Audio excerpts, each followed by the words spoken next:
কোন নেশাখোর নিজের থেকে মদ খানা, মদের বোতল শুরু করে নাই, তারে কোনো না কোনো দুষ্ট বন্ধু শয়তান তারে এই মদের আড্ডায় নিয়ে গেছে,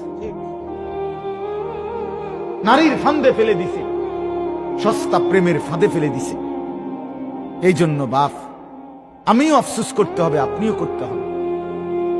জওয়ান বুড়ো প্রত্যেকে মন্দ সঙ্গী, অসৎ সঙ্গী, যে তোমারে নষ্ট করে দিছে, যে তোমারে চরিত্রহীন বানিয়ে দিছে, তার কথা মনে পড়বে আর তখন আফসোস করবে, হায় যদি তাকে বন্ধু না বানাইতো। আহা তুই কি করলি আমার, আহা তুই কি করলি।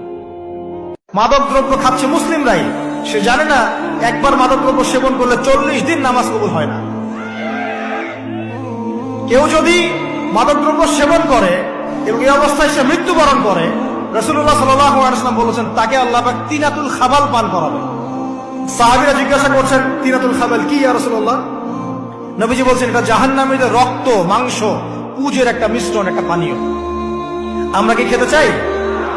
আজকে থেকে তওবা করবেন, কোন রকম মাদক দ্রব্যের সাথে সংশ্লিষ্ট থাকবেন। আল্লাহ পাক হেফাজত করুন, আমিন। সিগারেট খুর মনে করে গাঁজাখোরের চাইতে ভালো, গাঁজাখোর মনে করে মদখোরের চাইতে ভালো, মদখোর মনে করে হিরোইন চাইতে ভালো, হিরোইন খোর মনে করে টিকটিকির লেজ খাওয়ার চাইতে ভালো। আমার মতো জামশেদ মজুমদার হুজুর মনে করে দাড়ি টুপি রাখা সব চাইতে ভালো কাজ, কিন্তু মানুষের সাথে দুর্ব্যবহার করা খারাপ কাজ না। এখানে প্রত্যেকটা রুগী চায় ডাক্তার হিদায়েত, ডাক্তার চায় যে ম্যাজিস্ট্রেট তার পরীক্ষার নকল ধরেছে তার হিদায়েত, হুজুর চায় মাহফিল কমিটির হিদায়েত, কারণ টাকা কম দিছে। মাহফিল কমিটি চায় হুজুরের হিদায়েত, টাকা কন্ট্রাক্ট করা ছাড়া আসতে চাচ্ছে না। কেউ নিজের হিদায়েত চায় না, প্রত্যেক ব্যক্তি অন্যের হিদায়েত নিয়ে এখানে ব্যস্ত। এখানে যারা সিগারেট খান ছাড়তে পারেন না, আমি আপনাদেরকে একটা কথা বলবো, মাথায় এটা বসান।